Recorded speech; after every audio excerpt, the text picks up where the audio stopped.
Assalamu alaikum. May the peace and blessings of God be with you. As we were talking earlier about the first being comfortable by your learning to being comfortable and empowering yourself, and then making sure the fakeness of the world doesn't infiltrate your lives and the different ways it could, and to avoid that. One thing I would like to talk about is the social media and our phones. Everybody seems to just like blame the phones, the social media. This is terrible, terrible. But do you see what good it has brought to us too? I'm on the social media. I love it because it keeps me in touch with so many people, and I'm able to, I know what's going on with their families without having to travel there. My age doesn't allow me to go everywhere, and making phone calls is not my cup of tea. I just like, I'm not very good at talking on the phone. But when I see people, I see the pictures, and I'm like, oh, mashallah, it's beautiful. Mashallah means God blessed it. It's such a beautiful thing. It's nice. So don't be like, the social media is doing this, social media is doing that.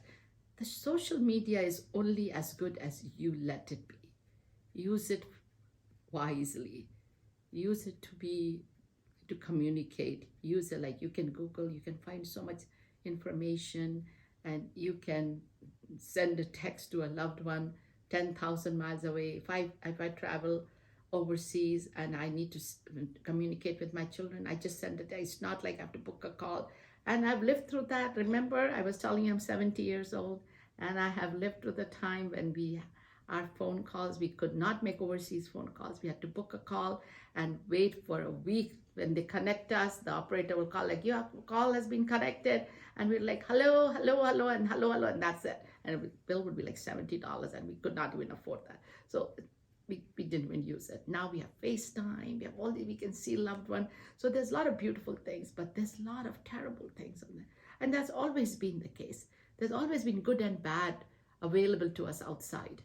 But now it can happen, I guess, in private areas, and sometimes the parents might not know.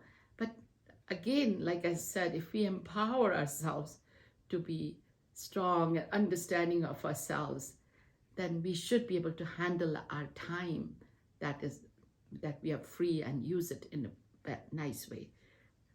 The second thing is, when we post on social media, don't post something that you think is going to please other people.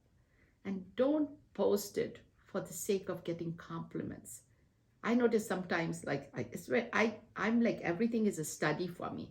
Nothing is like, somebody has a post, and then they have like, somebody's like, oh my God, you're so gorgeous, you're this, and then like, there's a love. That person loves it. And somebody's like, oh, great, you look something simple. They're like, I mean, don't you think that person is going to think, how come they love that and they like this? Would they not love us? They like that. It's very complicated. Either you love everything or you like everything. You have to use your common sense. These are your friends that are responding to you. To respond back in a human way. I mean, really, if you love somebody, send them a private message like, thank you so much. I really love you for putting that. So don't try to show differences and things. And then when you post your thing, don't try to show what you're not. If you're always going to pose and show and everything in perfectness and things like that, it's like, is this how you are? I mean, you should be able to be yourself and not use all the filters and things to make yourself look gorgeous. Because you see, in the movie industry, I spent a lot of my youth in Bombay.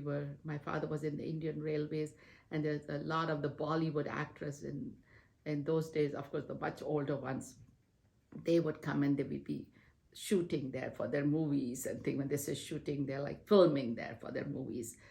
Movie shootings, they're called. So we would look at them like, oh my God, who is this person? We could not recognize that person in there without their makeup on. Because when they do them all and they put them up on the thing, they look so different.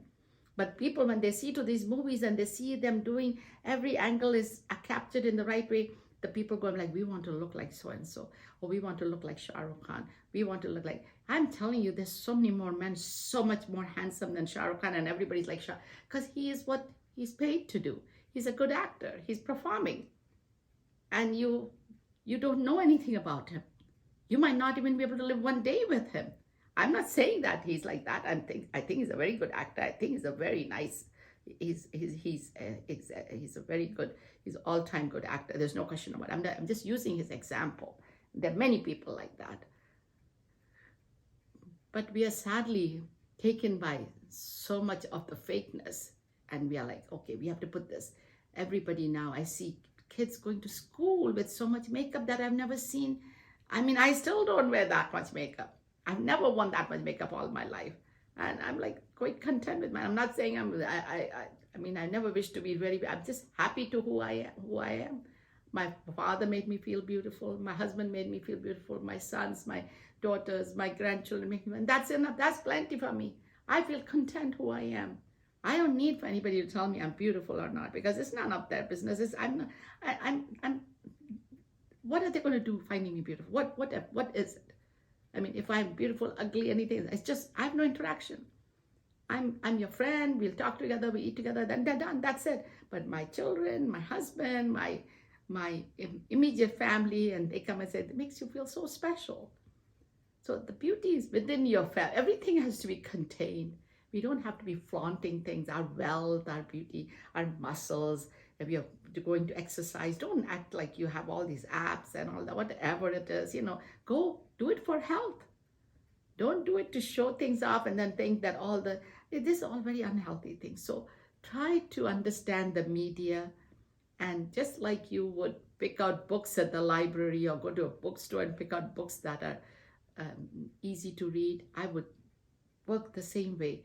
But now the reels come up and people are coming, it just becomes a lot. People are making money off it, and everybody wants to make money off TikTok. I mean, money is okay, we need money, but we have to work hard for it. That's a whole different thing. I don't want to again go over and over my time, but making money is an art.